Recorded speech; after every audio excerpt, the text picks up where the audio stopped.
Subscribe करें अरब Urdu TV को, साथ में बेल आइकन को प्रेस करें लेटेस्ट वीडियो सबसे पहले देखने के लिए। बिस्मिल्लाहिर्रहमानिर्रहीम। अस्सलाम वालेकुम। अरब उर्दू टीवी में खुशामदीद। 18 दिलहज्जा 1440 हिजरी के मुताबिक 19 अगस्त 2019 की सऊदी अरब की ताज़ा तरीन खबरों के साथ हाजिर हूँ। बीवी को सऊदी अरब जाने से रोकना शोहर को महंगा पड़ गया। बीवी को बैरून मुल्क जाने से रोकने के लिए इंडियन शोहर ने बीवी पर जहाज को बम से उड़ाने का इल्जाम लगा दिया, मगर जल्द ही इनका झूठ पकड़ा गया। खातून अपने ख्वाबों की ताबीर तलाश करने सऊदी अरब जा रही थीं कि उनके शोहर ने एयरपोर्ट को इत्तला दी कि इनकी बीवी जहाज को बम से उड़ा सकती है, लेकिन शोहर का झूठ जल्द पकड़ा गया और गलत इत्तला देने पर जेल की सलाखों के पीछे भेज दिया गया। वेबसाइट न्यूज़ ट्रैफिक लाइव के मुताबिक एक इंडियन शहरी की बीवी की सऊदी अरब में मुलाजमत की पेशकश हुई, जिसे इन्होंने फौरी तौर पर कबूल कर लिया। बीवी का ख्याल था कि सऊदी अरब में चंद साल मुलाजमत करने से वो अपना और अपने बच्चों का मुस्तकबिल महफूज कर सकती हैं, मगर इनके तनहा शोहर सफर पर राजी नहीं थे। वो अपनी बीवी को सऊदी अरब जाने से रोकने की कोशिश करते रहे, मगर इनकी बीवी ना मानी और घर वालों को अलविदा कहकर एयरपोर्ट रवाना हो गए। इधर बीवी ने एयरपोर्ट का रुख किया तो शोहर का सर घूम गया। वो मुख्तलिफ रास्ते तलाश करता रहा कि किस तरह अपनी बीवी को वापस लाया जाए। हर शोहर के दिमाग में तरकीब सूझी, क्यों ना एयरपोर्ट फोन करके इत्तला दी जाए कि इनकी बीवी के पास बम है, वो जहाज को फिजा में उड़ा देगी। शोहर ने एयरपोर्ट फोन किया और इंतजामिया को बता दिया, मेरी बीवी सऊदी अरब जा रही है, कुछ देर बाद जहाज में सवार होने वाली है, इसके पास बम है, वो जहाज को धमाके से उड़ा सकती है। एयरपोर्ट इंतजामिया ने शोहर की इत्तला को संजीदगी से लिया और पूछा, तुम्हारी बीवी का नाम क्या है, वो कौन से जहाज में सफर करने वाली है। वो बड़बड़ाया और एक मरतबा सऊदी अरब का, दूसरी मरतबा दुबई का नाम लिया। दुबई सऊदी अरब में से किसी खलीजी ममालिक जा रही है, आप चेक कर लें, उनके पास बम है। सऊदी अरब और दुबई जाने वाले दोनों जहाज़ों की तलाशी ली गई। बिलाहर वो खातून मिल ही गई जिनके मुतल्लिक इत्तला दी गई थी। मुसाफिर की जाती तलाशी ली गई, पूरा सामान समेत जहाज भी कंगाल कर दिया गया, मगर कुछ नहीं मिला। इनके पास बम तो कुजा पटाखा भी नहीं था। तफ्तीशी अफसरात ने इत्तला देने वाले का सरागा लगाना शुरू कर दिया। बहुत जल्द इसकी शनाख्त हो गई और इसे गिरफ्तार करके काम के सामने पेश किया गया। तो उनके शोहर ने बताया कि बीवी को सऊदी अरब जाने से रोकने के लिए सब जतन किए, मगर वो न मानी। आखिर इसके पास यही हरबा बाकी था। हकाम ने बीवी को सऊदी अरब जाने वाले जहाज में बाइज्जत तरीके से सवार करवाया और शोहर को झूठी इत्तला और हकाम को परेशान करने पर जेल भेज दिया। सऊदी अरब में घर में बने म्यूजियम की सैर।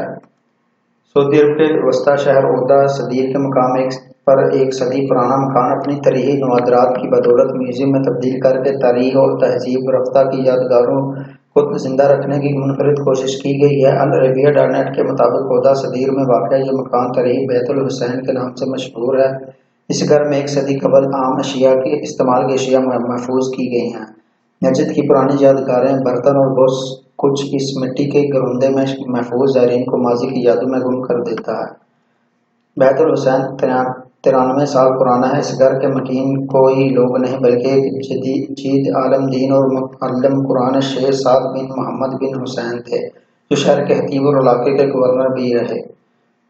सना 1431 हिजरी को डॉक्टर मोहम्मद बिन साद बिन हुसैन ने इस मकान की दोबारा मरम्मत का काम सैयद हुसैन को सौंपा गया, जिन्होंने भरपूर मेहनत के साथ इसकी मरम्मत का काम मुकम्मल किया। इसके बाद इसे म्यूजियम में तब्दील कर दिया गया। आज ये घर सऊदी अरब में एक तरीही म्यूजियम की शक्ल अख्तियार कर चुका है। इसमें हजारों की तादाद में तरीही फन पारे, नवादरात और नजद सूबे की तरीही यादगारी माजी की कहानी बयान करती है। बैतुल हुसैन तारीख और तहजीब रफ्ता के अशार के लिए मुर्जे हलाइक है। सऊदी अरब में दूर दूर तक इसके चर्चे हैं और लोग मुल्क के तोरों और से इसकी विजिट के लिए आते हैं। तुर्की में सऊदी सफारतखाने का अपने शहरों पर मुसल्लह हमले के बाद इंतबाह। तुर्की में सऊदी अरब के सफारतखाने ने इस्तांबुल में नामालूम मुसल्लह अफराद के सऊदी शहरियों के एक ग्रुप पर हमले के बाद इंतबाह जारी किया है और सऊदी शहरियों को खबरदार किया है कि वो अपने तहफ़्फ़ुज़ के लिए हिफाजती एहतियाती तदाबीर इख्तियार करें। सऊदी अरब की वज़ारत ख़ारजा ने इतवार को एक बयान में बताया कि इस्तांबुल के इलाके ससली में वाक़ एक कैफ़े में सऊदी सियाह बैठे हुए थे। इस दौरान में अचानक मुसल्लह अफराद ने इन पर हमला कर दिया, उनमें से एक को गोली मार दी, फिर इनका सामान लूट कर चले बने। वज़ारत के मुताबिक सऊदी शहरी गोली लगने से जख्मी हो गया, लेकिन इसने ये नहीं बताया कि इसका जख्म कितना गहरा है। वज़ारत ने तुर्की में मौजूद सऊदी शहरों से कहा कि वो अपने क़याम के दौरान में हिफ्ज़ मुक़द्दम के तौर पर तमाम ज़रूरी हिफाजती एहतियाती तदाबीर इख्तियार करें। वो ससरी या तकसीम अस्कवार में सरोज ग्रुप होने के बाद जाने से गुरेज करें। ये दोनों गैर मुल्की सयाहों की मकबूल जगह हैं। ترکی میں سعودی سفارتخانے کے جولائی میں اپنے شہریوں کو خبردار کیا ہے کہ وہ اس ملک کی سیاحت کے دوران اپنے سامانوں مال متاع کا تحفظ کریں۔ تب استنبول میں سعودی یا پاسپورٹ چوری ہونے کے متعدد واقعات پیش آئے تھے۔ سعودی وزارت خارجہ کا کہنا ہے کہ ترکی کی سیاحت کے لیے جانے والے شہریوں نے بعض علاقوں میں اپنے ساتھ ہونے والی چھینا جھپٹی کی وارداتوں کی شکایت کی تھی اور ان میں سے بعض کو ان کے پاسپورٹس اور ذاتی راہ سے محروم کر دیا گیا تھا۔ حوثیوں کے گڑھ کے قریب پہاڑی علاقے پر یمنی فوج کا قبضہ۔ یمن کی سرکاری فوج نے عرب اتحادی فوج کی مدد سے ایرانی حمایت یافتہ حوثی ملیشیا کے گڑھ سادہ گورنی میں 2 اہم پہاڑیاں مقامات الحسامہ اور الظاہر پر قبضہ کرتے ہوئے باغیوں کو وہاں سے بھگا دیا۔ العربیہ ڈائنٹ اور حدث چینل کی رپورٹ کے مطابق سادہ گورنی کے نواحی علاقوں پر یمن کی عینی فوج کے حملے میں حوثی ملیشیا کے جنگجو پسپا ہو گئے۔ سرکاری فوج نے حملہ کر کے پہاڑی علاقوں کے قریب کمبور اور مبرک قصبوں کو بھی حوثی ملیشیا باغیوں سے آزاد کرا لیا ہے۔ اس کے علاوہ حکومتی فورسز نے جبل تیبان اور نعیرہ سے بھی حوثی باغیوں کو نکال باہر کیا ہے۔ ذرائع کا کہنا ہے کہ پہاڑی علاقوں پر سرکاری فوج نے رات کے وقت 6 اطراف سے حملہ کیا۔ یمن کی بڑی فوج کو عرب اتحادی فوج کے طیاروں کی مدد حاصل تھی۔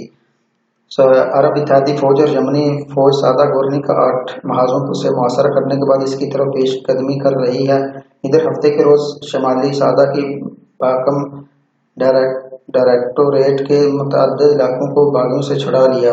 یمنی فوج کے بارڈر سیکورٹی فورسز کے بریگیڈیئر 3 کے سربراہ بریگیڈیئر خالد الگشائی نے بتایا ہے کہ سرکاری فوج جو کہ سادہ کے اطراف میں واقع حشبان الطباب تصویراتی اہمیت کا حامل علاقہ جبل النار باغیوں سے چھڑا لیا ہے۔ سعودی عرب سوڈان کے استحکام کے لیے مدد جاری رکھے گا۔ الجبیر۔